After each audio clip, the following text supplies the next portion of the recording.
I had a thing called Bang Bang Cauliflower, which took me a week to recover from. I was delirious for a week and just felt like I'd taken acid. It was so weird. Britain, an ancient kingdom with legends of violence, cruelty, and torment in its blood.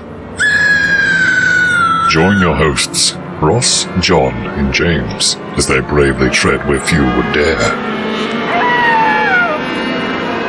Witness their journey into the horrific history of British horror. They are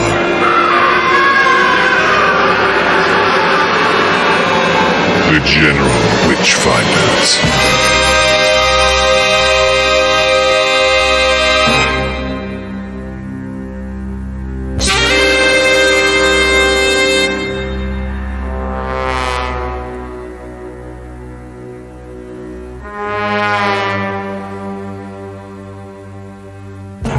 Ladies and gentlemen, goblins and ghouls, welcome back.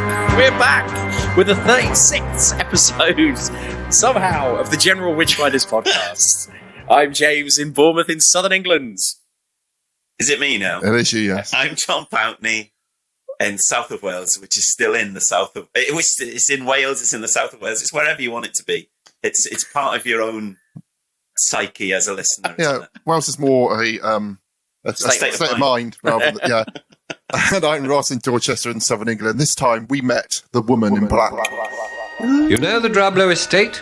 Mr. Drablow was a China trader. He died out east. Now his widow has just passed away. I want you to attend the funeral. You're to stay on and clear things up. Sort out Mrs. Drablow's effects and any documents. And put the house up for sale.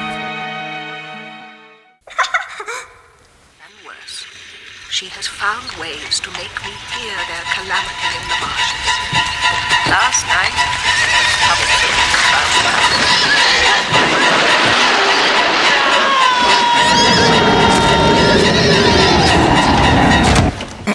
So tonight we are discussing the 1989 British horror drama television film, directed by Herbert Wise, most famous for I, Claudius, or I, Cladius, who worked solidly from 1957 to 2001 on everything from generic ITV crime drama The Bill to 9 episodes of Tales of the Unexpected, including The Landlady, which may well be the episode that John talks about remembering in episode 29, which I can't Good God. Is that? The one where the woman stuffs the people who come to stay in her house. Absolutely terrifying. The peak terrifying moment of my entire childhood up to my...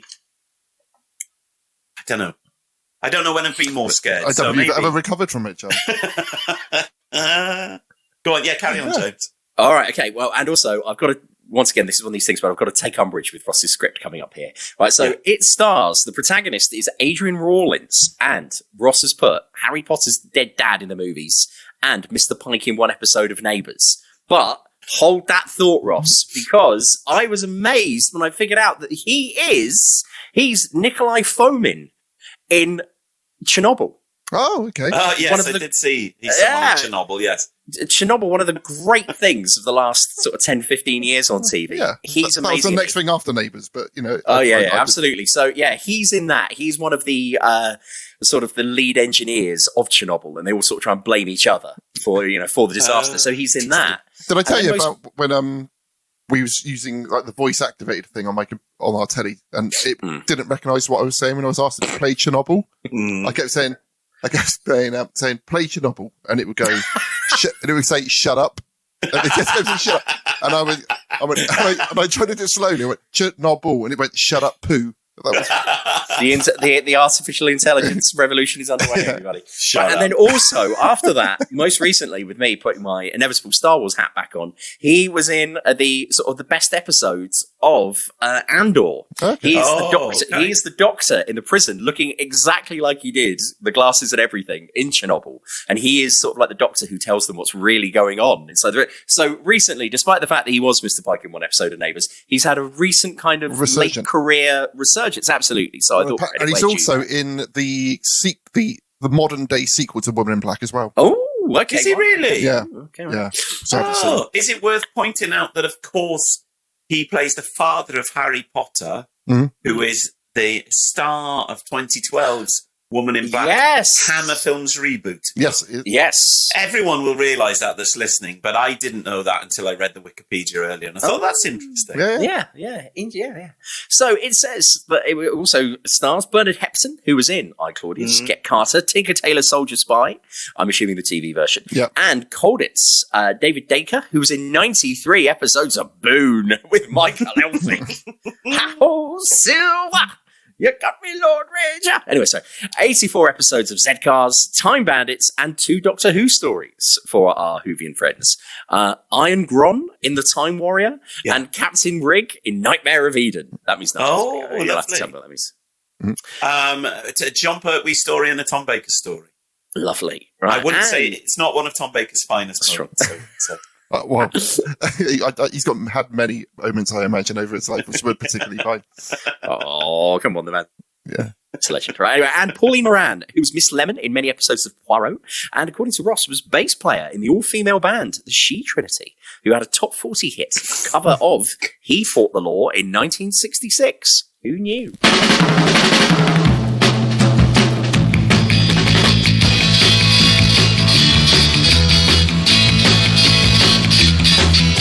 He's breaking rocks in the hot sun. He fought the law and the law won. He fought the law and the law won.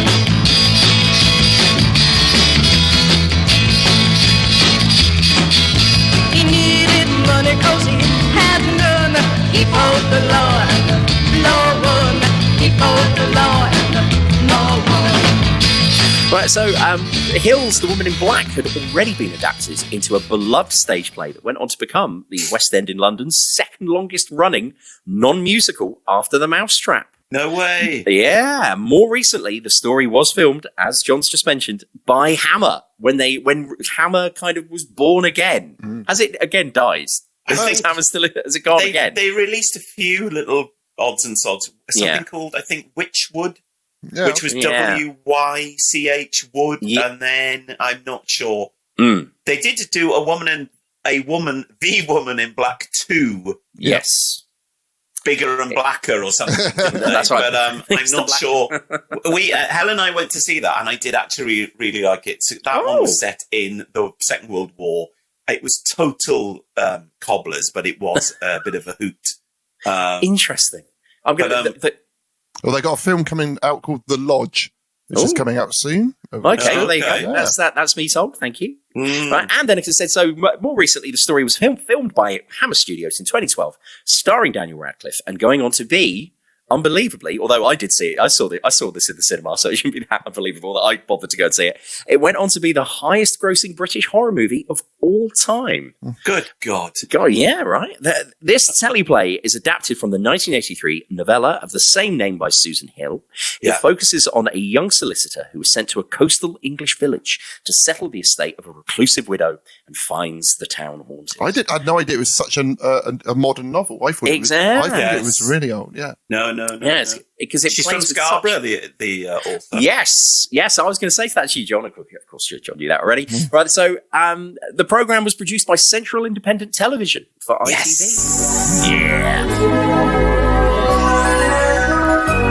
And it was filmed at Stanlake Park in Berkshire and using the causeway to Osea Island near Goldhanger in Essex. Now, pause on that one as well, Ross, Not in the because I saw Midlands that at all. because they've used that recently. Are you familiar with The Third Day? I think this is something that we might look at. It had Jude Law in it. No? Oh, okay. And it was done for Sky, and it was very, very sort of folk horror heavy. And the whole point is it takes place on Osea Island, Okay. and the whole thing of it being cut off by the tides, and thus all weird things go on. Is this similar to Mersey Island? Where's Mersey Island? I'm not sure. It's not on the Mersey. Okay, I'll look that up now. But yeah, so the third day could go. I know our list goes on for about 5 weeks. The things we're going to look at, but that could be a potential one for us in the future because that's a really good sort of folk horror. Okay. But anyway, so Osea Island, not the first time it's turned up. Mersey Island is in Essex, so maybe it's a similar place. But that is somewhere you also can't get to at certain times of day because of the tide. I have to pull my glasses down like this now because... I was just looking at that. That's a good look for you, John. Well, it reminds me of Jim Kirk at the end of Star Trek 2 when he has to put his reading specs on. But he doesn't go quite as cross-eyed as me when... and it's all part of that time loop, isn't it? Because he goes back in time, sells the glasses, which will then end up coming back to him. Is that true? What? Yeah. When does that happen, Ross? Because he has to Is that sell... in 4? He sells the glasses in 4 in order to make some money because they don't have any cash. But then he gets given them as a gift in Star Trek 3. I Star Trek haven't 2. seen 4 in so long. Yeah, it was on the other day, wasn't it? It was on the other day. And the motion picture was on the other day. And the one with the Borg was on the other day. So God, these are... But then the J.J. Abrams Star Trek was on last night. And I said to Hel, when they cast the original Star Trek, they got so lucky with all of the actors because the J.J. Abrams ones are rubbish because all of the actors are fucking useless. Chris Pine useless. Mr. Spock is awful. Oh, I can't believe they cast so many Spocks over time. It's ridiculous. Yeah.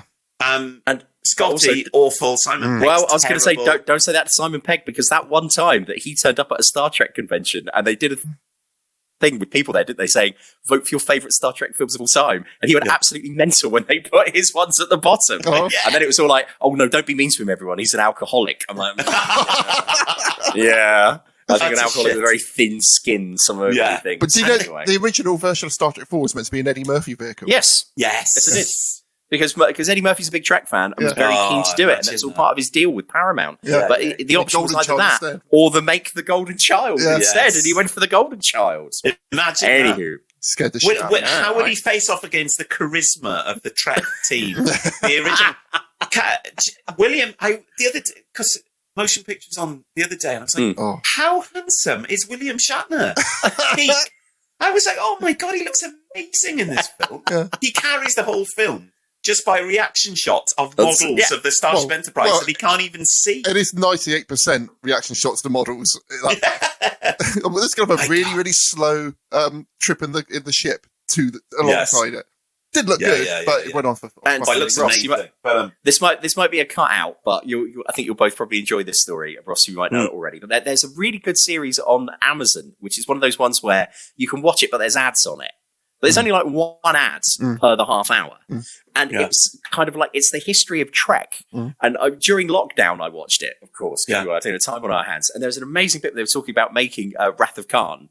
And they said, like Nicholas Meyer was like, during the part where he went, when he sends over the code to Khan and he says, here it comes. And then it says, he says, like, Shatner could not stop having it up, and like every time he went, "Here it comes, here it comes," and I think he's got his glasses on at that part. That's right. Isn't it? And it's apparently Nicholas Meyer said, I took him to one side and said, "Look, Bill, I don't think he'd respond like this. It's a life and death situation. I think he'd be more serious." And Shatner was like, I don't think so. So he realized the only way to do it was he made him do it over and over and over again. So he said, so that final take where he was really fucked off, he's like, here it comes. He's like, that's the last take. That's the one that we used. He just had to wear down Shatner. They're making such a big deal about them being old in the Star Trek films. And then you see Picard where you got Patrick Stewart, like basically 100 years old. And he's still having sex. But it's thin. Like, I was looking at stills from the one where Picard meets Kirk the other day. I can't remember what it's Generations. called. And it's literally like they're making Kirk wear like an external truss. Chopping logs. He's like, he's chopping logs. But he's like hoiked into this like waistcoat thing with a polo neck. Well, Becca's asked to watch all Next Generation from the beginning, so we've got. What a treat! So we've got as far as the episode where they're on the sex planet, and I know that doesn't narrow it down. On the sex planet, the one where Wesley like trips over the thing, and they have to they want to they want to kill him. Yeah. And that's one of the ones that like the cast were like, what are we making? And they like threatened to revolt because they were it sounds very Gene Roddenberry. But I didn't realise like until I watched it as an adult how much they're just saying we're all going to go down and have sex. And they take Will Wheaton's character down to see what it's like for children, and they're like saying, "Oh," and they get up to him and say, "Can you have sex?" And he can, "Well, I haven't had sex yet. Okay, you can go over," and it's like, "What?" Yeah. What That was season probably is this? cut Is out it- of the Season 1. the first season. Season one, yeah. Cut out Season the 1 and BBC season version 2 are was- really, really weird, aren't Yeah, they? yeah. And it's only gets going after like they change the collars on their Yes. Yeah. outfits. And they don't have one pieces anymore. Yes. Yeah. Yeah. But I kept I saying to was- back, can we skip to season 3? She says, "No, I want to watch all of it." So, okay. From yesterday's Enterprise onwards, they're rocking that's from. a That's good a one, great isn't one, it? and that's the one. Yeah. Yeah, absolutely. Right. Okay. So anyway, meanwhile, So where are back we? on this. This So hasn't we got even up to- started yet. Osea Island. We haven't, but that's fine. Right, Osea Island. Whilst scenes to represent Crythin Gifford were filmed at the National Trust village of Lakehock near Chippenham, Wiltshire. Were they really? Apparently so. It premiered on Christmas Eve, 1989. I'm assuming on ITV, and it was an unexpected success. Though author Susan Hill reportedly disagreed with some of the slight changes made by the screenwriter, who was one of General Witchfinder's favourites, Nigel Kneale, who most That of part's you will been all by inserted now by Cleaver. Yeah. That's why it be makes sense. aware of as the writer of the eerie and downright terrifying the Quatermass Tetralogy and the classic The Stone Tape, The Road and Beasts. 6 horror stories based around animals for ITV. And then go and check out episodes 5, 17, 27 and 34 for more Nigel Kneale. Canonical. In this episode, I am going to make a case for this thing that we're reviewing being part of the Ghost Story for Christmas canon, Yep. which is fair BBC. Mm-hmm. But I think there's so much going for this that I think straight away, rewatching this, I haven't seen this for years. And the last time I saw it, it was on, as I said in a message to you two earlier, at best an impressionistic reading on YouTube, where I think was about like 72 DPI or something like that, or whatever the equivalent is for TV scans. Hazy. But Hazy. It exists within the universe of Warning to the Curious, firstly. Whistle and I'll Come to, the Horden one. It's so within that universe that in retrospect, I think that there's parts of it which are quite deliberate on Nigel Kneale's part. It must be because they're... It's kind of that era, but filmed in the style of the Anthony Brett Sherlock Holmes kind of. Literally the first thing I've written is we're in the feel of Brett. Yes. Sherlock Holmes, which is, it starts exactly like that kind of thing, doesn't it? So it's a fairly luxurious 1980s ITV drama when they were trying to kind of do fisticuffs with the BBC for like heavyweight stuff. Central didn't do many. It was usually like LWT or Yorkshire Television. But it's a nice one for Central, this is, because they didn't do... All they did was Crossroads, pretty much, I think. When was the Michael Caine Jack the Ripper thing? What sort of time was that? A year before this. Yeah. Oh, a year before. Oh no, I think it was 88. I think it was 80s. Yeah. Wow. So it's a similar era to that. So they were putting big money into these, which I'm surprised with this. Yeah, Mega Victorian. I'm very, very surprised that they didn't have a bigger name for this, because the main guy is an unknown, really, isn't he? And I'm not totally convinced by him, but more on that as we go on. Yeah.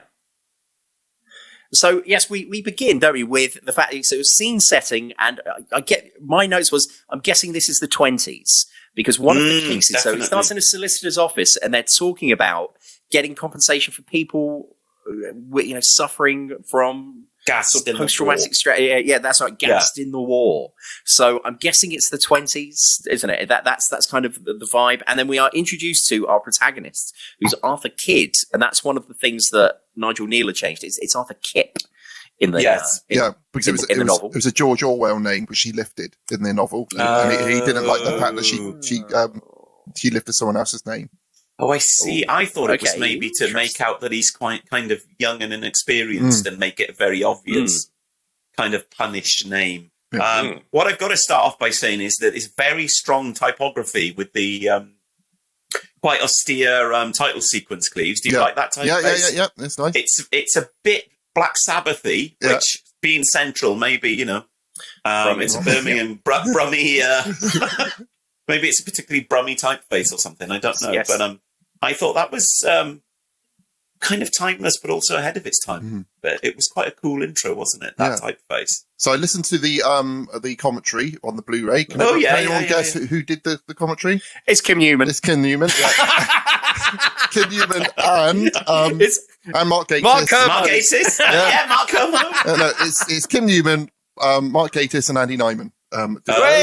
Interesting. And it's because Andy Nyman's in this as one of the sort of the. Did you two know beforehand that he was in this? No, I didn't know. But I did because of the article that I'm going to bring to our attention. They interview him in that.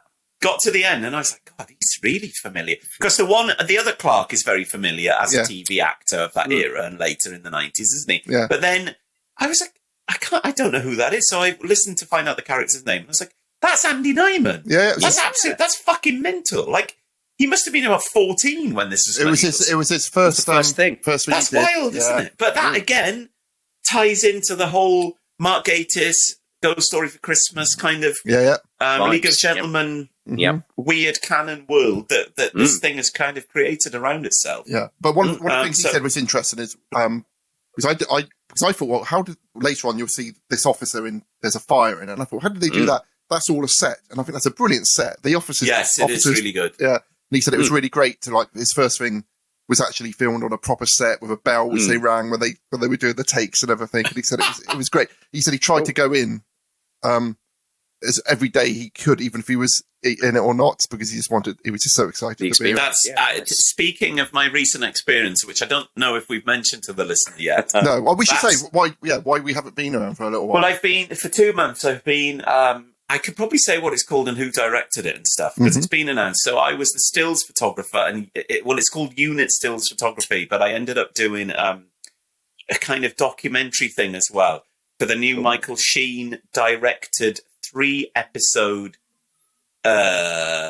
thriller, for want of a better phrase. So it's called The Way, and it's on BBC One. Main BBC One next year sometime. So it's not BBC One Wales, it's BBC One. Proper BBC One. It's networked, as they say in the trade. So yeah, it's been very exciting. But that's what I ended up doing, was even the days I wasn't wanted, I would go in and see what was happening, because you do get strangely drawn in and institutionalized to the mad from the little bit of film stuff I did on thing. You just become really good friends with everyone. Yes. And then afterwards... Not everyone. Well, a lot. And then you feel like, we're going to be friends forever. Oh, okay. Yeah. Then you never see him again. Well, I've made a few pals. Yeah.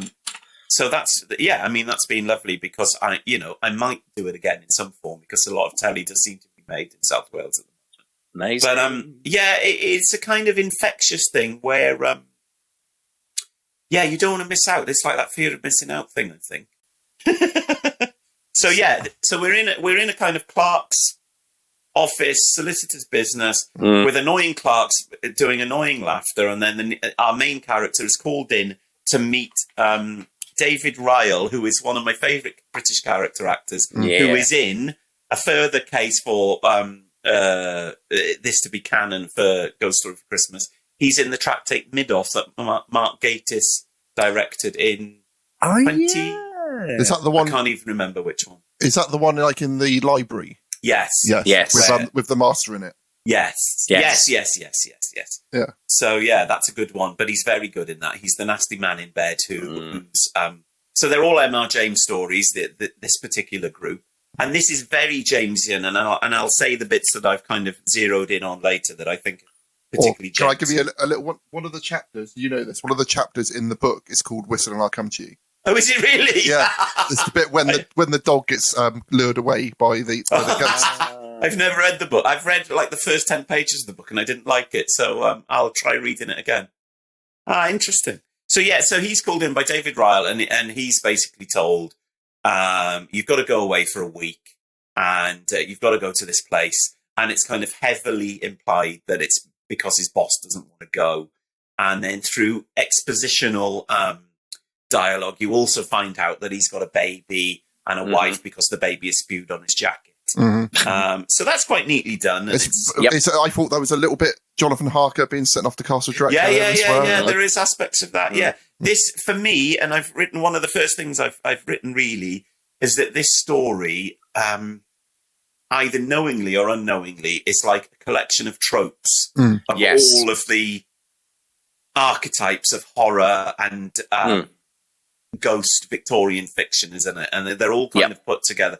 And Nigel Kneale puts a bit of a modern spin on it in his way in this, with the kind of use of the recording, the imposition of modernity into tradition and the use of the recording techniques. But apparently that was introduced because a lot of it's first person in the book, so they had to have a way of like getting some of that kind of narrative out. But that's classic Nigel. He loves the recording device. He loves the recording device. Was it Wagner's ring cycle on the ball bearing? So he's bought his. Then we see a scene where he's with his kid, and he's bought his kid a kazoo, which they both proceed to blow the wrong end of, which I thought was a bit weird. They wouldn't be on. Sorry, I haven't a clue. Would they? And they're in a really horribly overlit room. Which I think I've used this metaphor before. It's literally like someone is arc welded in the corner. And then when I was watching this on YouTube, their faces were just like blown out blobs because it's so overlit. It's like a Davison Doctor Who, isn't it? Yes, it's like Warriors of the Deep. So then, this is my first James in bit. There's a bit where when he's arrived, I think, in the place that he's been sent to, he's handed something. And the person says, "I think this is yours," and I think that's very much a in joke from Night of the Demon, where the curse is passed.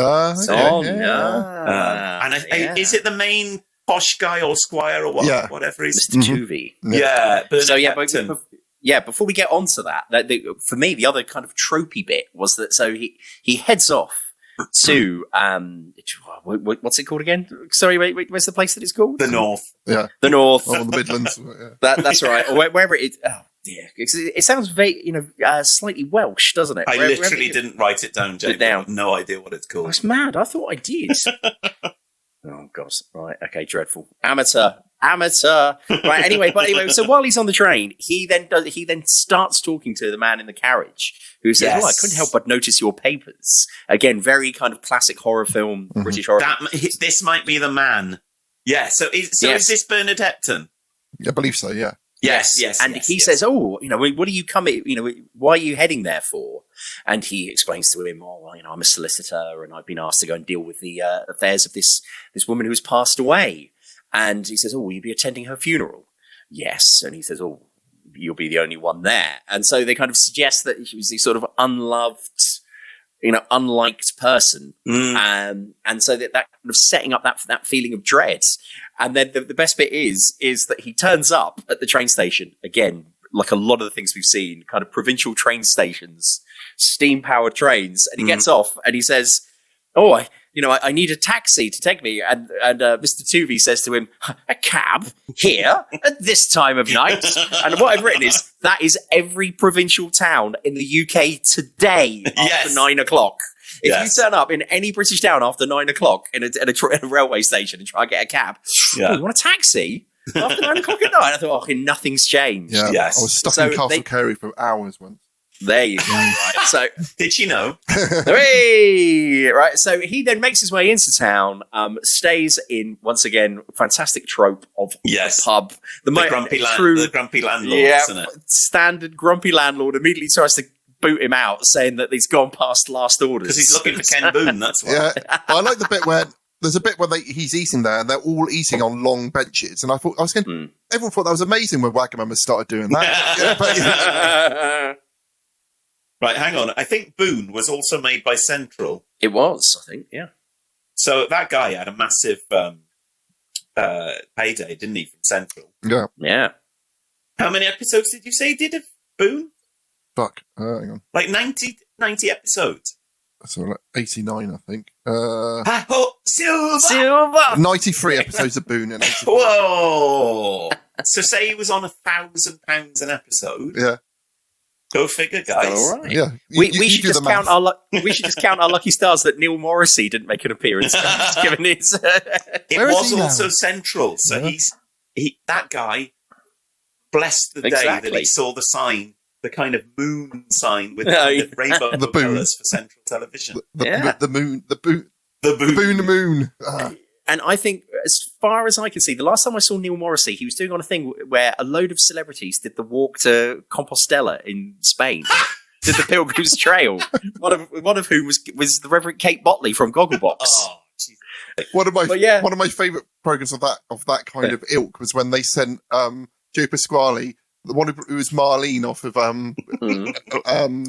Only Fools and Horses and Horses. and Biggins off to Russia. And and then they set it up to make it look like they were going to get like shot by some, and like Biggins was just like, no, and it was like, got my agent.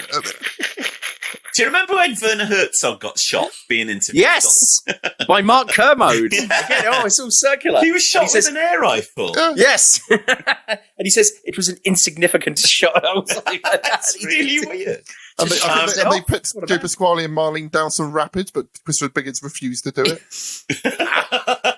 Have we got to the bottom of Schofield's quest yet? Oh, Oh, right, Okay. and point out His for the quest listeners- isn't to conquer a teenage boy. well, I think it was. might be. It was a long game. is that we should point out to listeners who aren't over, privy Aren't in our on our WhatsApp WhatsApp group. That's- that the other day, as often happens these days on social media, people find old copies of like the Radio Times and the TV Times. That's like TV Guide for our foreign, maybe American listeners. And someone put up one from sort of our kind of the peak of the apex of our youth, which is sort of like, I think it was 1994, because later on in the evenings there were highlights from the World Cup 1994 on. Yes. And there was a special, I know, amazing unless job, it was looking right? into the future or like looking far into the past, it would have been in that year, James. Yes, I know, yeah, I know. that was well deducted. Yes. Thank you. Right, but it just said, on ICV, Schofield's Quest. And it was like the highlighted thing to watch that night with a very detailed description of it. And it featured a lot of supernatural goings on that would be of great interest to us. Normally. And I said to these two straight away, we need to see Schofield's We need Quest. to see this. Yeah. We've got to find Is it out there, Cleves? Can you find a copy? I was just going to read what happened in it on here. Yes. Philip Schofield turns celebrity sleuth for his 1 hour special as he attempts to solve both earthly and psychic mysteries with the help of viewers and special guests and live in the studio. Who were they? Who were the guests? Amongst the riddles in the story are a Northamptonshire man who claimed he found a UFO in his back garden. An expert from the US, a UFO society, goes along to investigate, and viewers will be invited to offer any information they have seen or heard on the night of the landing. Schofield is joined in the studio by psychic Neela Jones, who has helped the police with previous investigations and will attempt to find clues for another unsolved mystery. Ex-Top of the Pops presenter Tony Dorsey goes to an Elvis auction in Las Vegas, hoping to pick up some relics of the king, and Karen Keaton visits Oldham in Hampshire, reputed to be the most mysterious place in Britain. Oh. Mysterious for what? Who knows? Yeah. Well, there you go. We need to find that and we need to We reveal do. it. We do. Yeah. Is there any... the ancient Ramin doesn't make an appearance on No, that episode? maybe that would have, if it got picked up for a series, maybe that would have been the next one. So where are we at? Because I got to take my glasses off to So read. he's turned up. He's our protagonist, Arthur Kidd, has turned up in the town. Oh, yes.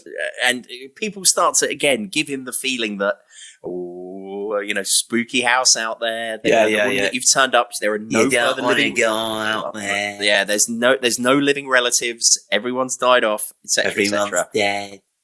Right, and funeral tomorrow. So we then have the funeral, and I did say that After a really weird market sequence where there's no dialogue, and they walk through the market and they don't say anything, and you're like, why are they so heavily trailing that it's a market day? And you don't find out until after that scene, do you? Which is quite weird. They could at least say, they might say it's market day, but then they walk through all these people and there's no dialogue. It's really weird. He says that, like, the pub landlord says, it's market day tomorrow. It'll be really, really busy. But that's as much as we get. And then it's just Gypsy selling bunches of heather. Oh, more on that in a minute. Yeah, because yeah. I've got a little heather-based anecdote. It's not very exciting, listeners. It's not Heather from EastEnders. It's not, but I didn't have to. I was watching. Exciting if it was. I was watching Best of Harry Hill the other night on YouTube, and there was a whole thing. They went on for 9 months apparently, where I forgot that Heather got pregnant, and it was like, who is the father of Heather? Yeah. It was the young boy. Was it Darren or someone like that? But just say there's loads on Go for His Quest on YouTube, including a Doctor Who special. It's just Rod's just sent it through. Whoa. It's a picture of Sylvester McCoy, eyebrows raised high. Yeah. Long hair. Yeah, sort of a TV movie era, I think that is. Still amazing. Right. So we then have the funeral, and I did say that whoever the location manager was, they may have been limited, but I was expecting it to be a really creepy church. Yes, and it's quite a well-maintained church, isn't it? It's quite a trad Victorian church, isn't it, at this part? Yeah. But then we do, it starts to ramp up. We get the funeral service, and amazingly, and this is what I liked about it, they didn't do the whole, is there something coming out of the darkness there? No. Arthur Kidd turns round, and there she is. There is the woman in black. She sort of stood at the back of the church, and it's really effective. It's really like effective. That. Yeah. I've got to say from the outset, I preferred this immensely to the Radcliffe version, which is just the most overcooked. So many jump scares in it. Melodramatic. It just goes on and on and on and on and on, doesn't it? And every 5 minutes is another kind of emotional roller coaster of Excuse me, I'm burping. Yes. I'll try that again. All I would say, though, for the Radcliffe version is that I felt like I understood what the story was better in that one, whereas even though I knew what the story was in this version, I found it quite difficult to sort of, like, follow what... Yeah, was that because you were designing a poster and reading a book at the same time? Sat on the toilet, watching it at double speed on one screen, with your eyes held open, with, like... The truth will out. I don't know what's happening here while he's cooking mince. We go raw mince. Right, so following the funeral, he's walking out and he's talking to. It's not Mr. Tooby this time, is it? It's somebody else. It's another one of sort of like the town elders, like the land agent or something like that. Yes, that's him. And then he says, "Oh, did you see that old woman?" And he's like, "I didn't see anybody." But he starts shitting himself though. And as they're walking out, fills his pants. This is one of the only bits that I thought they didn't quite do it properly. that as they're walking out, a number of kids, all of whom are like going, and sort of pointing over into the distance. Yes. And Arthur Kidd says, the kids see her? That's the thing. Yeah, no, can they see her? And he's like, see who? And the other guy, and is refusing to look up in any way, shape or form. Yes. Now, and that's why he says, go away, children. But that's the thing is, I thought it would be much creepier if the kids were just stood there staring at them. Yes. That's much too more jovial, isn't it? With that's right. They were too and sort of dancing around. If they had just been stood there staring at her, I think that would have been a bit more. It was a bit too much Baker Street irregulars for me. It was. So yes, the elder land agent shoos them all away, and then so you start to. That's our first clue that if you see the woman in black, woe betide. Poor. Have we been in? We haven't met PC Ventress from Heartbeat yet, have we? Not yet, because then he goes back into the town. Market Day is still on. Yes, and a very long scene. We won't go into the logistics of it because it's too long. Yes. But basically, there's a log-based disaster. Yes, that wasn't me this morning. After the bang cauliflower, there's a truck carrying a load of logs, which when I think about how this ends, I'm like, oh, that's a bit of a portent in a way, thinking about it. Yes. When I was and the logs fall from the back of the truck. And the guy ropes all fell off, and the logs fall down and hit one of the gypsy children who was selling heather earlier and was looking at the woman in black. Yeah. Yes. And Arthur Kidd runs to her aid and assistance and basically saves her before further logs fall off and hit the ground. Big heavy logs. Yeah, and I just wanted to say that my note was one of the only times I got a bit weirded out in London. When I was an undergraduate in London, I thought of myself as being quite streetwise. Both my sisters lived in London, and I'd been up there a lot. Yes. But when I was in my first year, I was walking through Leicester Square, And a woman, she wasn't an old woman, I would have said she was sort of like in her 50s, just came up to me and said, Can I sell you this? And even at 18, I was like, oh, what do you mean, sell me what? She went, I have here some very, very lucky heather. And it'll bring you really, really good fortune. And because of the way that she had spoken to me, and I was like, I didn't quite know how to deal with her. Mm-hmm. I kind of went, and she was walking really, really closely to me by now. You know, I hadn't stopped walking, but she was like keeping stride with me. Yeah. And I just thought, I just wanted to go away. So I just kind of went, oh, all right. And I had like £2 coins in my pocket. Which in those days could buy you a new car. Yeah, that's right. I could have got a pint out of that. And I just went, here you are. And she went, oh, wonderful, thank you. You're a very lucky man, which is absolutely not true at all. Well, you might be crushed by a load of logs if you had it. You don't know, James. That's right. Yeah. And then I was given, so I am someone who has purchased lucky heather in my life. Yes. And then afterwards, it was one of those things, like 10 minutes later, I was like, what a fucking idiot I was. Why did I do that? Why did I fall for that? But it was the only time in my life living in London that I felt like I didn't quite know what was going on, and I was wrong-footed. Yes. Anyway, I told you it wasn't that good. So.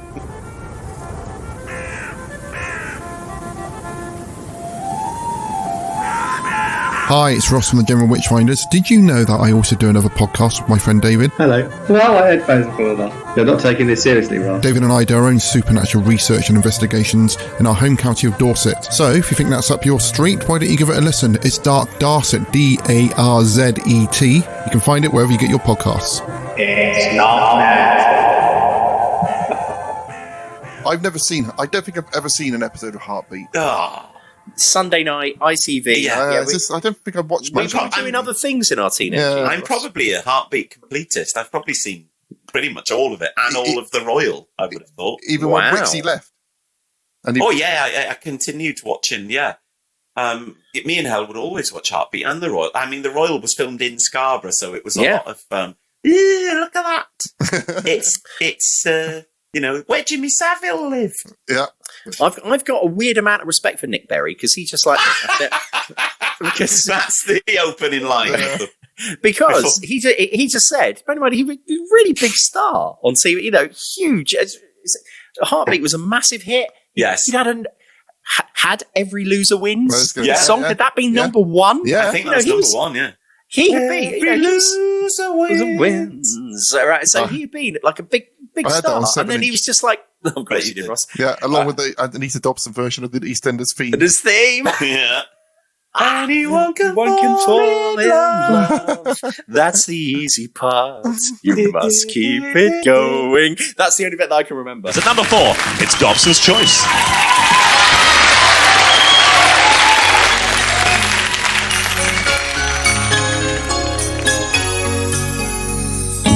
Anyone can fall in love. That's the easy part. You must keep it going. Anyone can fall in love. Over the years, it has to keep growing. Sun and rain, joy and pain. There's highs, there's lows. We've known. Anyway, so not at the peak of his powers, but bearing in mind, most people in showbiz keep it going and what have you. He just said, "I've had enough of this," and he's just quit, hasn't he? He's never done anything since. Yeah. I've got a lot of time for people. His last thing was called Harbour Lights, I think. Yes, yeah. Well, Simon May, not Simon Day. May. I've got a lot of time for people who just go, "I've had enough of that now. That's enough." Where is Nick? Rather than After quitting acting, Nick Berry set up his own TV and film company, Valentine Productions. Oh, he resigned from his production house in 2019. His romance with his girlfriend Gillian Telford caused a stir. Gillian Telford? As he played his stepbrother, Kathy Bale. I didn't realise that. Hold on. You mean... You mean relieving pancreatitis in a lay-by, Gillian Telford? Apparently so. Because I was just remember, about to play the EastEnders theme tune, but my phone is shut down. We should point out for our foreign listeners, both of you, hello, that Gillian Telford was also in EastEnders, which the aforementioned Nick Berry was in, and she was involved in a minor scandal in the fact that she was caught basically giving oral sex to her partner in a lay-by. Yeah, in a Land Rover Discovery. There's the detail that people come to this podcast for. And her excuse was that when she was caught, that he was someone who suffered from pancreatitis. Yeah. So Yes.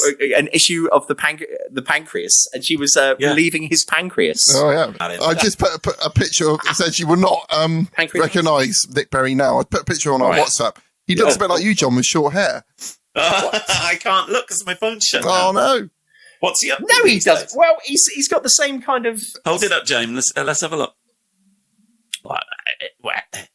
He's got grey hair. The scarf. He's got the scarf.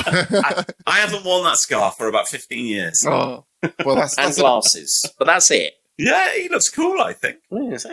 Hats off to him. He gets taken out there by PC Ventris from TV's Heartbeat, not in a Ford Anglia with a police thing on the top, but on a horse and cart. And then there's lots of nice dialogue about sea frets coming in and the name of the causeway is 9 Lives Causeway and blah, blah, blah, blah, blah. And then he goes into the house and he does a bit of exploration of the house. But there's a rather nice setup of a fake graveyard, which is very, very like Michael Horden's fake graveyard. Yes. This one I'll come to. Yeah, with the iconic sort of ruined archway. Which is from the Caspar David Friedrich painting, which is also referenced in Doctor Who's Warrior's Gate, which is one of Tom Baker's season 18 finales, etc. For the purposes of story and explication, we should point out as well that where he's gone to is called Eel Marsh House, and we're told that so it's been kind of built out in this bit of land which is inaccessible, because the tide comes in and cuts it off. And also, as John says, as he's on the way there, we're told that you can die. That if you get caught out there. If you go off of the path, you get the tide will lost, come in. You can be sucked into the quicksands, the sands, whatever it may be. It's highly dangerous, so you can only travel that path. Again, you've got to be a real recluse, haven't you? To want to say, right now, where do I want my big mansion to be? I want it to be so you can only get to it for 1 hour a day. Or yes, I hate people. It's the kind of place where Roger Daltrey would live, basically. Yes, it's where he had his trout farm. Oh. So do we see her at this point, don't we? And she pops up. We do. So he walks out of this graveyard, and there's a very clever way where he does it in real time and walks, and she must have stood up somehow on cue from the director, and because as he walks out of frame, she is kind of revealed behind him, which is really, really, really effective, and it's very well done. All the effects in this are basically practical effects. There's no CGI or anything like that. And they always work all the better for that because it's just much more creepy. Yeah. Well, I was thinking that I saw the new indie film recently and all right, yes. So we're running up to it. When that's what we were talking about before you came. Yes, right. When you said indie, I thought you meant independent. No, Indiana Jones films. And I've been watching all of the old films running up to this with my kids to get them excited about watching it. And I'm not going to go into my full review, but some brilliant stuff in it. But I was thinking that the old ones work so well because the stunts are real. And when you're watching watching a lot of it, I know there were some stuff, but a lot of it you're watching, it's not happening. So I'm not really that. As soon as I saw the trailer for it, I was just like, the bit where he's jumping from a tram to a tram or something. I thought, he's 80 years old. He hasn't done that really. They've got him on a harness in green screen. Or if he's even there at all. Yeah, exactly. But when I went to see, I had to go and watch the new Little Mermaid with my daughter, and I fell asleep. I fell asleep twice in it. But I was saying that if I saw that as a kid, you'll be just thinking, how is she swimming around like that? How it looks really good, but because know none of it's real, you're just like, I don't care. There's no wonder in it. It's the lack of verisimilitude. You can just tell that it doesn't feel real when you look at something. Yeah, it's like in a Bond film. There's a bit in Indiana Jones film. He jumps out of a plane with a parachute on, holding on to someone, if you saw that in a Bond film with Roger Moore, you knew that was real. It wasn't obviously not Roger Moore, but well, the close-up would be Roger Moore with his wig flapping around, and then the wider shot would be a guy who looked nothing like Roger Moore, but with the same slacks on. And when he'd land with his parachute, he'd walk past a man who would be sat in a cafe drinking some alcohol, and he'd go, "Good afternoon." And then the man would do a double take and look at the bottle he was drinking and throw it over his shoulder. They were very pleased with that joke, weren't they? I watched a bit of Spy Who Loved Me today, and it's so excellent. The bits, Jaws, like the bits with Jaws are played totally as a horror film. Yeah. Because he bites through people's neck. Yeah. My kids were really scared of him in Moonraker. Oh, God, yeah. I had to turn it off. Yeah, the bit in Moonraker where he comes along in the Mardi Gras and that woman is in that kind of weird, like, derelict building is terrifying. It's amazing. So where are we? We've got to... Okay. So also at the house... he sees her, and then he goes in... They set up that there's an electric generator in there. Where you have to get going in order to get the electric lights. So that's another good... Nigel Kneale kind of, it's like the imposition of technology onto tradition again, isn't it? So it's like, it's an old house, but it's got electric light. And then when you see him go into the house, he puts all the lights on in a very overt way. Yes. And Arthur Kidd then finds, as we were talking about earlier, the very Nigel Kneale touch, he finds that they had an early tape kind of wax cylinder recorder. Yeah. He records himself, and I was so expecting the voice of the ghost. Yeah, yes. I was, and then when they didn't do it, I was like, oh, yeah. But there was again, that's very Dracula because Dr. Stewart has like wax cylinders for his similar thing. Yeah, it's Thomas Edison, I think, designed them. But there was when I went to see that one man show Dracula thing. Yes. The best bit in it was when he so the whole setup was that this guy's researching Bram Stoker, and they realised that all of those diary entries and stuff were actually real. And then they found a wax cylinders with Dracula's actual voice on it, and they play that in the theatre, and that was the creepiest bit. And they said, if this is real, that person's voice was alive at the time of Attila the Hun, and all this. It was just it's great. So, so we then get the kind of what I think a lot of people would consider to be the classic Woman in Black, because people that are familiar with the stage play and things such as that, in that we get kind of haunted house elements going on, don't we? That, first of all, he hears at night sort of like the sound of horses in distress, a child screaming, and he can't see anything, and he thinks there's people there. There's not, as John was saying. So, and this the very Nigel Kneale trope again, the recurring kind of the recording of a disaster, isn't it? Yeah. Yes. And he then kind of, after spending a very kind of disturbed night in the Ilmarsh house, he makes his way back. And then while he's there, he then kind of gets a dog. Doesn't he? Spider. And again, we get more information from people that live locally about, what was the deal with the Ilmarsh house? And what was he goes to meet the kind of sort of the squire chap. And they kind of imply that they never had children, but I think the truth is that they had children and they died. They do. Yes, because the one gravestone is their family name, isn't it? Yeah, and then you start to realise the curse is that whenever someone sees the Woman in Black, children die.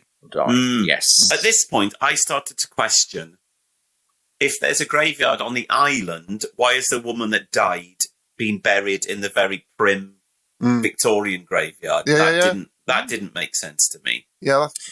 May have made it a request in the will. Yeah. I don't know. Anyway, it should have been elaborated on, shouldn't it? Because it's kind of like you spend time visiting both graveyards, and it's like if she lived on that island and made a big thing about staying there alone, surely she would have been interred there.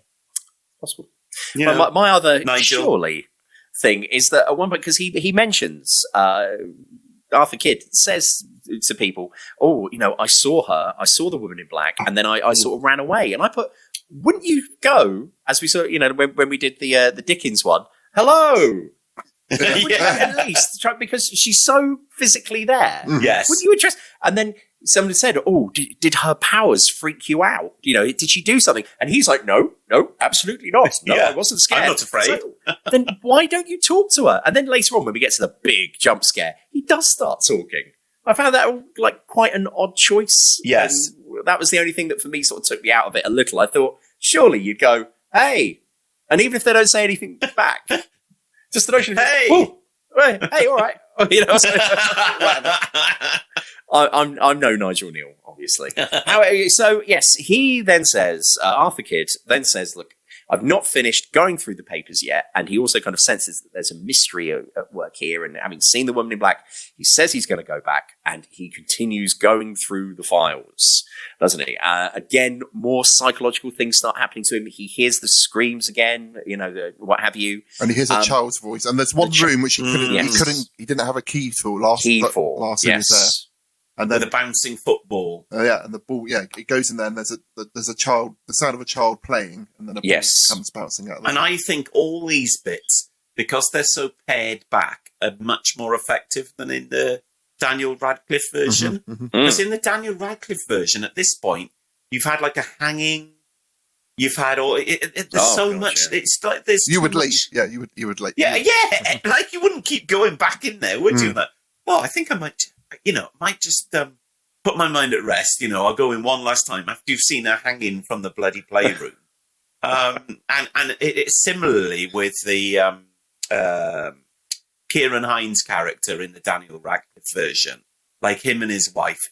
That is much more overblown, isn't it? Because the wife is portrayed as being totally loopy, and this version is a lot more low key. It's much less melodramatic, and I think it's more effective for that. I mean, I'm sure lots of other people prefer the Daniel Radcliffe version, because I think the Daniel Radcliffe version is more scary, but it's just jump scares, isn't it? Whereas this one, it's more of a ghost train, that one. Yeah, this one is much more. It's just a feeling of dread. By the time you get to the end, you really get the feeling that this guy is losing his marbles. Yeah. So there's a cool bit where you hear the ghost of the child, and then he's got like this metal soldier just in his hand, as if like the child has put it into his hand. Yeah. And that becomes a recurring theme of. And that's when all the lights go out. Yeah, that's when she's going to appear then, isn't it? I also thought, with the significance of the fact that it is a metal soldier and the time it was written, I did think my general feeling was, I think they definitely could have made it that he was a veteran of the First World War. He probably would have played up the whole traumatized by experiences of war. And if you were doing it today, maybe the whole, is he really seeing this, or is he just going a bit bonkers? I think that's a very good idea, James. Yeah. Oh, thank you. But yeah, that was just, and the whole the significance of the soldier. I thought, wait, the time they're in, they could have really lent on that. But that's by the by. But that's when so all the lights go out, so he has to rush out to get the generator going again, and that's when the ghost whistles for the dog, and the dog is lured off onto the marsh. Yes, and then the wind starts coming, and he can't keep the door shut on the house and stuff. Which is very similar to the story, the written story of "Oh Whistle and I'll Come to You." Mm-hmm. When he first blows the whistle, it blows in and it opens his window and stuff. Yeah, but that's what in the book. That is what that chapter's called. Yes, so and I didn't know that. So I'm glad I noticed that. Roundabout now, there's a scene where he's talking to Bernard Hepton, and you can see the boom shadow on the top of the lampshade, which I thought was quite funny. But there's a bit where he's listening to the audio diary of the lady living in the house. And I think that part is very much like the diary in the stalls of Barchester Cathedral, which is M.R. James, where the guy keeps writing, I must be firm, into his diary page, to the point that he breaks the nib of his pen. And it seems very similar with what she's saying, that she's not going to be scared by her own kin, I think she says, or something like that. It's a sister, isn't it? Because it turns out it's a sister who's had a bastard child. Yeah. And who they take on as their own. But then, so we should probably, I don't know if this is the point where you find out the plot, but maybe... Is this a spoiler?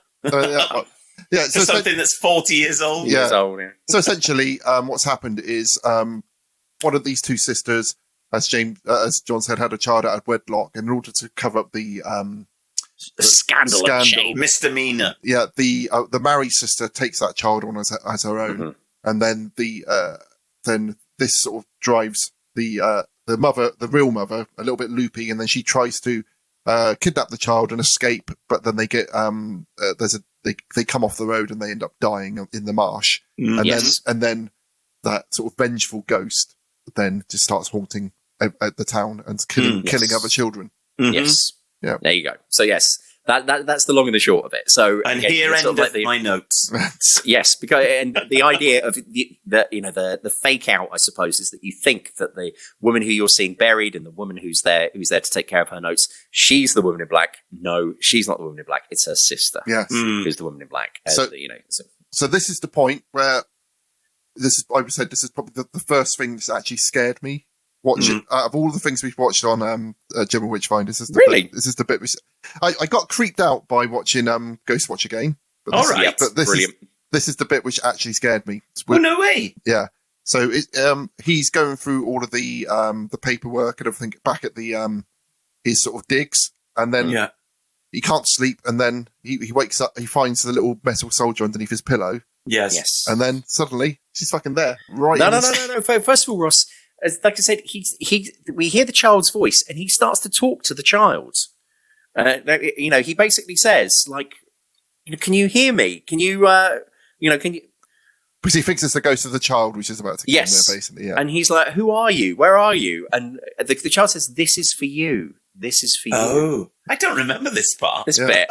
And then he's like, "Oh!" And then when he looks up, bang! There she is. Oh, that's Jump scare. Bang. and that's the major scary bit, isn't it? And I'm watching it on YouTube now, and it shit me up. Then watching it, it's really, really effective. It's very well done, and I don't know how it's done because it's like she kind of glides in above, doesn't she? So she must have been on some kind of dolly, screaming. And it's one of those things where it stays there longer than it needs to be. Yes. That makes it scarier still. Yeah. Because he's screaming and screaming in bed, and it goes on for like quite a long time. Yeah, it's excellent. So Andy Nyman said that when they were doing the play of Ghost Stories, which James and I were lucky enough to go and see. Yes. He said there was a jump scare in there, which he said it wasn't working, and so he went back and watched this because he knew this is like one of the most effective jump scares ever. Yes. And he said the fact that after it cut to black, the screaming carried on after that point, and then when they did that in the play,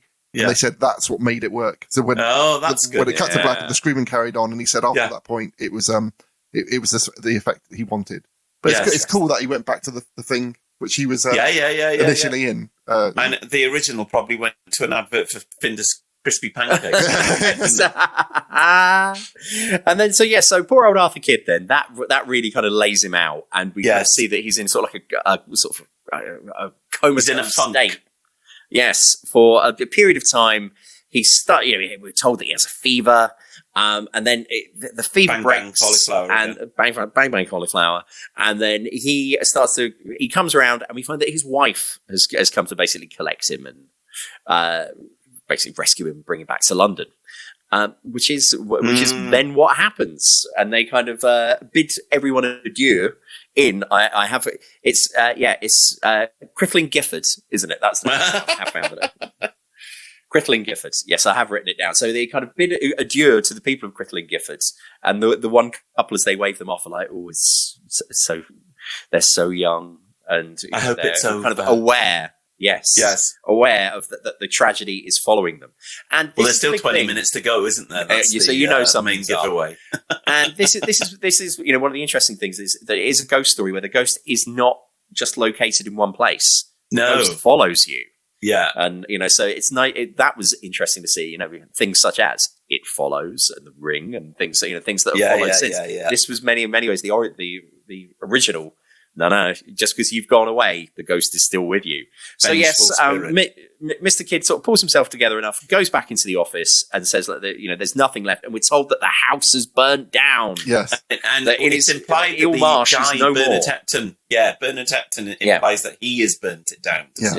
Yes. Yeah, they were still on the commentary saying obviously they couldn't afford to show that, so that all had to happen off screen. Which I think is fine because it's effective storytelling to just be like, his implication is more interesting than seeing some gas burners squirting out of a window. They could have just done a bit of stock footage of a Hammer film, couldn't they? We often a beam falling.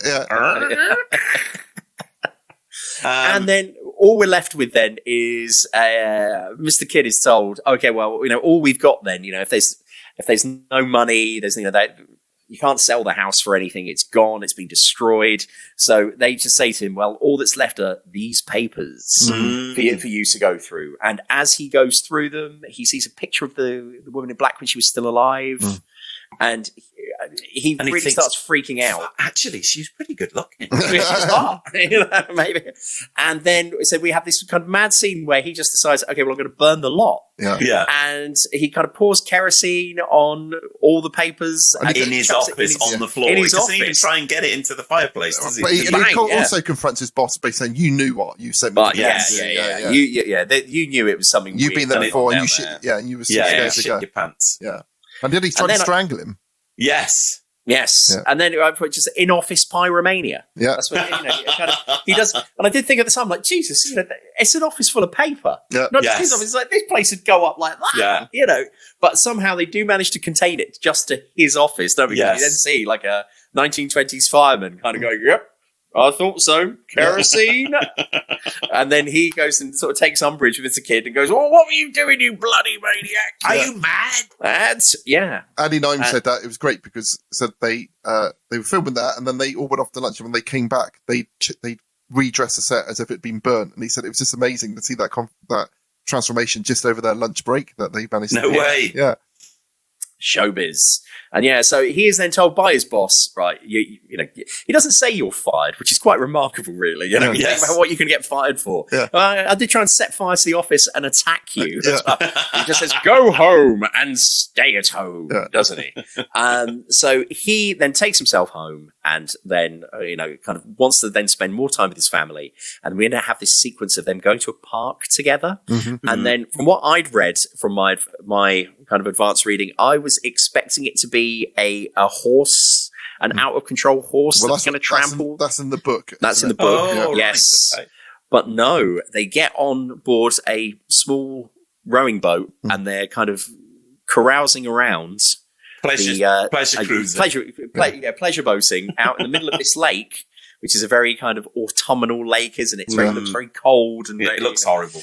And then he looks up and, oh my God, there she is. Pulling it off, a bit of a Jesus. She's walking on water. She's just on the water. Very effective again. Beautifully shot again. Yeah. Yeah. And then a tree falls on them. He's so transfixed by the woman in black and the woman in black staring at him that the next moment you hear his wife go, ah! And the boat crashes into a tree. So again, call back to the logs earlier. Yes. And the tree kind of cracks and splits and falls on them, and we never see them drowned. But the final shot is of this tree submerged in the water and nothing else beside. We don't see them surfaced. So roll credits. So how did Daniel Radcliffe die? Was he run over by a train? He's run over by a train, hugging the ghost of his wife or something like that. It's the end of the Daniel Radcliffe. She's on the train. Quite convoluted. Yeah, it's really weird. And doesn't the ghost of the other woman come and fight the other ghost? Yes. Yeah. I don't remember that. I think she comes and finds her child at the end as well. Right, so that was The Woman in Black. What do we think of that, guys? I thought it was very effective. I thought it was better than the Radcliffe one in lots of ways.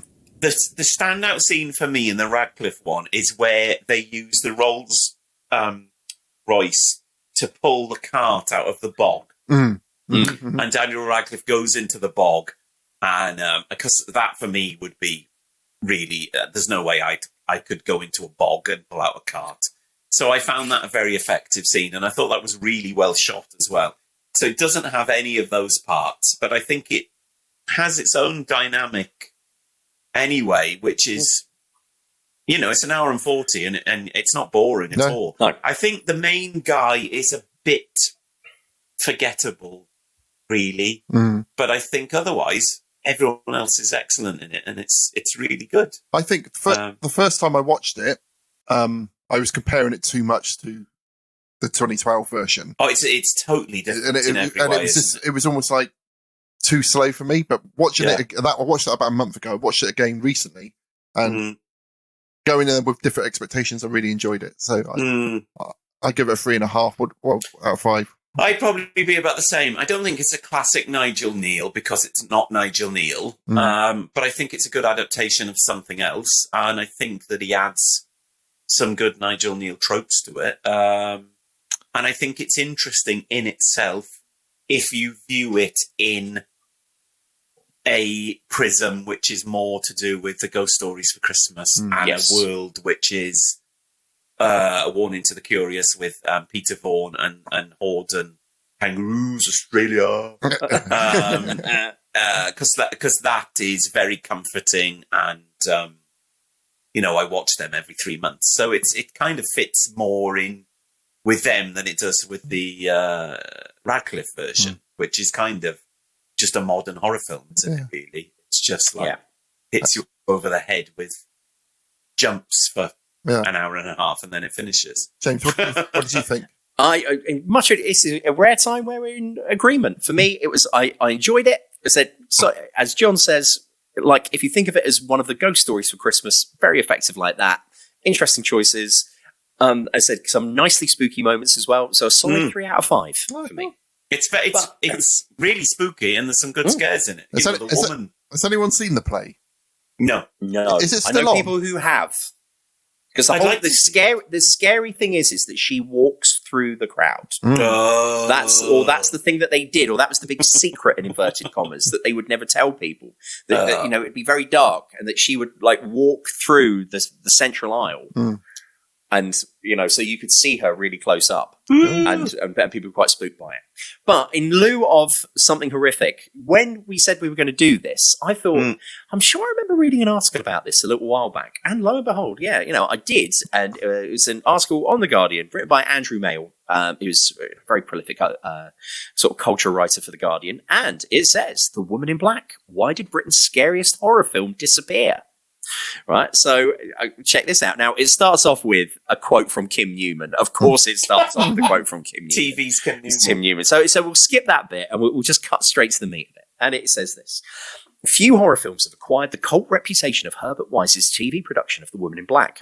Adapted by visionary British sci-fi screenwriter Nigel Kneale, of course, from Susan Hill's 1983 novella, it stars a 31-year-old at the time, Adrian Rawlins, as Edwardian solicitor Arthur Kidd, sent to settle the estate of an eccentric widow, Mrs Drablow, on the northeast coast of England, apparently. There, in a remote house at the end of a shingle causeway, he is tormented by terrifying noises and cries, and appearances from a tall woman dressed in black, Pauline Moran, who comes to exert a malevolent hold over his life. First broadcast on ITV at 9 p.m. on Christmas Eve 1989, it haunted all who watched it, thanks in part to Wise's tense economical direction and one of the greatest jump scares in the history of horror.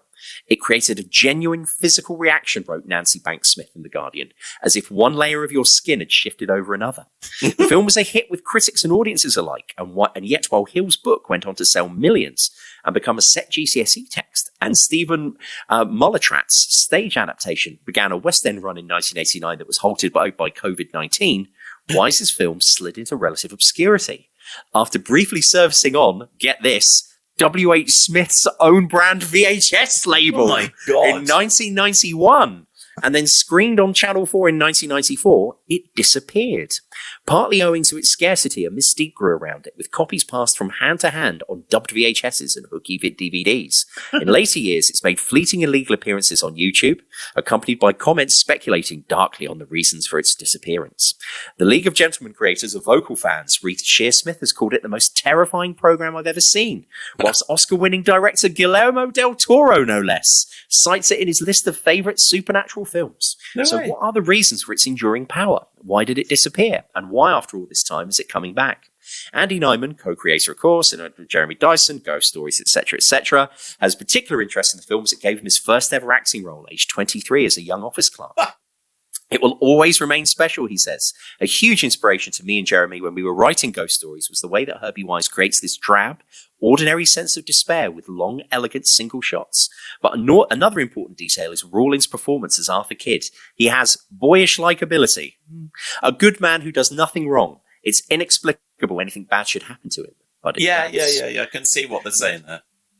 Rawlins agrees. You grow to like my character, says the 62-year-old star of Chernobyl now and the Harry Potter films. When the bad things happen, there's a part of you thinking, you can't do that. There's a famous point in the film, and even though I was in it, I'm watching it going, oh my God, no, that's not right. I'm assuming the jump scare there. Yeah. Much of the film's power lies in Moran's portrayal of the woman in black herself, particularly the wordless, withering glares of the hatred she directs at Rawlins' characters.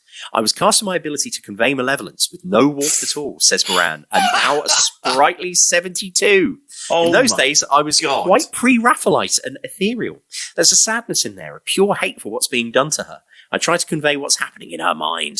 She's very pretty, that's the thing. It's quite weird, isn't it? She doesn't look like a kind of haggard witch or... True. I say, and by the conventions of the modern horror film, the woman in black is seen rarely, and with one big exception, from a distance. I deliberately didn't show her close up, the late Wise told journalist Toby Earnshaw in 2015, because then the audience can construct a face which is horrible to you, your personal horror. After the film came out, Susan Hill sort of dismissed it, says Moran. I suppose she felt because it became Nigel Kneale's version, but Nigel knows what he's doing. He wrote Quatermass and the Stone Tape. Of course. Right. So, and then it goes on, and basically, in short, what it says is that speaking in 2015, Chris Burt, the producer of the 1989 film, says it was really bizarre. The rights were owned by 3 film technicians, a makeup artist, a costume designer, and an assistant director. They couldn't get the project off the ground, so I offered to come in with them. I never understood why it never received a DVD release, but there was allegedly trouble between those 3 technicians and Central. Well, yes, that's probably the issue, because Central folded in the 90s or something, and a lot of the ITV regional stuff was very messy because companies bought companies and then they disappeared. Yeah, it's out on Network now, but Network's just gone bust. Network have gone, yeah. So you probably can't get it anymore. No. And then finally, the last paragraph says, one thing worth pointing out, says Kim Newman, of course, is that the woman in black is one of the few English ghosts who is not tied to her location. Also, in his adaptation, Kneale omits all her motivation. In that sense, she prefigures those characters from Japanese horror films like Ring. She's a malevolent, non-specific spirit. Even Hill has finally come round to the adaptation. It is very frightening, she says.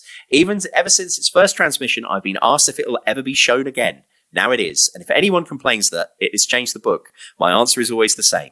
Of course it hasn't. The book is still there for everyone to read and quite unchanged. And my bank account is even more swelled than it was before. Yeah. So Mark Gatiss said that he got to go to meet Nigel Kneale because they were looking to do a version of The Road for BBC 4. Oh, yes. And he said that he just took the opportunity to ask him all the questions he possibly could about everything. And and he was like saying about why did he do sort of just go on to do adaptations towards the end rather than writing his own stuff.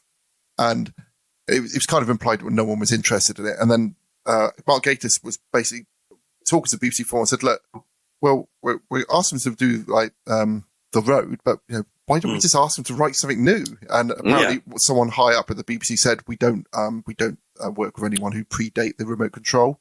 So it was just basically... But then apparently just before he left, he said, oh, I did write another Quatermass, and he goes, really? And he said it's it was the Quatermass in the Second World War, the sort of the precursor which we talked about previously. And apparently there were Valkyrie monsters in it. But then was ever seen the document. So they don't know if he said he wrote it, but because he told Kim Newman the same thing apparently. Yeah. But it was a case of no one's actually found the script, but apparently he said he wrote it. So amazing. Yeah. Right, yeah. Cool. So that was that then. Jolly good. Oh, it's a good one to come back to. I think so. Yeah. Very, very wholesome.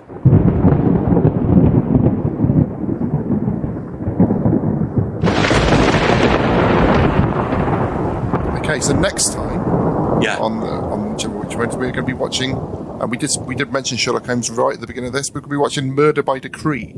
Ooh. Are we? Yeah. What is that? I don't even know what it is. It's Sherlock Holmes versus Jack the Ripper with who was Georg von Trapp? Christopher Plummer. Christopher Plummer and Sherlock Holmes. Oh, okay. Yeah. So who directed this, Cleves? I have heard of it. I think now actually. It's not Billy Wilder, is it? Let me have a look. kind of gives away. It's 1979 with Christopher Plummer as Holmes and James Mason as Watson. Yeah, Wow. it's not Billy Wilder. And it was directed by Bob Clark, who also... Bob Clark was born in 1959. Was director and writer known for A Christmas Story, Baby Geniuses, and Porky's. Yes! This is going to be the one. Porky's one of those films I've never seen all the way through. No, it's just always on at ITV at weird times. There's one, I seen like a bit of... I got a memory of someone looking through a hole at some women getting changed. Yes, That was you yourself. That's what I've got a memory of myself looking through a hole. I mean, yeah. So yeah, we're going to watch that. okay. Is that Brilliant. a horror film? I put a Is thing it British? It's British, I think. It's another one that our beloved listener No, I put a thing is forcing us to listen to. I put a thing I was saying, is there a Sherlock Holmes horror film? And we had a couple, and this is one of the ones which people were saying. Because it's him. Was this made in Britain, Cleves? Let's have a look. Me and John desperately trying to find ways out of this one. I mean, if the guy directed Porky's, that doesn't sound very British. Film location, Oakley Court, Windsor Road, Oakley Green, Berkshire. Countries origin, United Kingdom and Canada. Yeah, so it's a British-Canadian co-production. It's a co-production. With the Canadian Film Development Corporation. Well, I'll believe it when I see it. Yeah, and it's got, who else has it got in it? Christopher Plummer, James Mason, David Hemmings, Susan Clark, Anthony Quayle, John Gielgud, Frank Finlay, Donald Sutherland. Wow. God. Yeah. They'd all turn up for any old crap, wouldn't How they? did Big Chris Lee not get in on this one? £10,000 in a brown envelope. June Brown's in it. Amazing. Okay. Oh, just a very one last quick one. I'm regretting it already, and I think I might have to go back and buy it in the week. I was looking in a charity shop yesterday, and they had Edward Woodward's album. I've got it. I got it. I own it. I've got it here. Oh, he's got it. Look at that. You know. I stopped and thought, "Oh, should I get this?" Yeah. It was like £3. Yeah, I thought, "No, come on." And then, of course, as always, the way with things in charity shops, you immediately go afterwards. Oh, I should have got it. I own it. You can borrow it. Is it just the one with the picture of his head in the middle, Ross? I'll go and get it one second. The Edward Woodward album. Here we go. Is it called the Edward Woodward album? Does he sing hits from The Wicker Man? You hope so, don't you? Or it just does the theme from The Equalizer. Woo-wah. Yeah. If I angle that. Oh, look at that. Oh, look at that. The light's not good. His headshot. Yeah. Just says the Edward Woodward album. I can't imagine a huge call for that. I mean, neither, but that and a lot of James Last albums. So many people made albums in the past, didn't they? That were just just tenuous people that were pulled into. I wonder how much of it was due to because of the success of Richard Harris's album, A Tramp Shining. Yes. What a title! Well, I nearly bought MacArthur Park. Yeah, well, that was a number one, I think. It was? Because I nearly bought one recently that was the guy from It Ain't Half Hot Mum that had a series of albums. But this one was signed. Don Estelle. This was a signed Don Estelle album. But I think it was a tenner, and I was like, I don't know. This is Come on.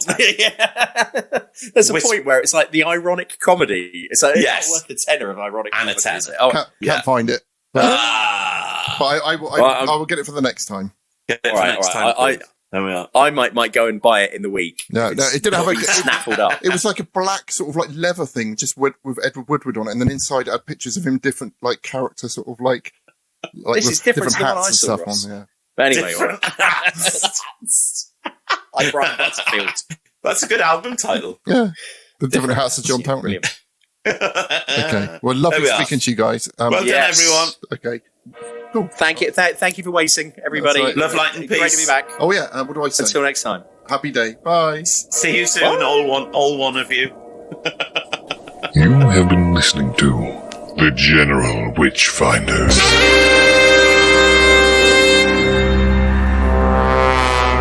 Support the show and continue the conversation at patreon.com/General Witchfinders.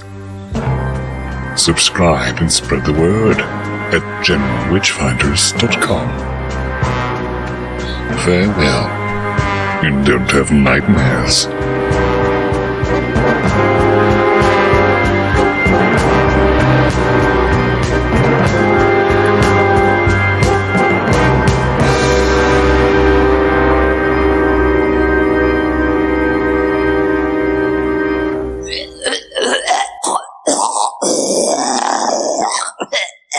The screenwriter Nigel Kneale made in. Wait. So Ross, that doesn't read quite right. With some of the slight changes screenwriter made in the adaptation by General. Right. So anyway. Leave it in. It's fine. Everyone gets.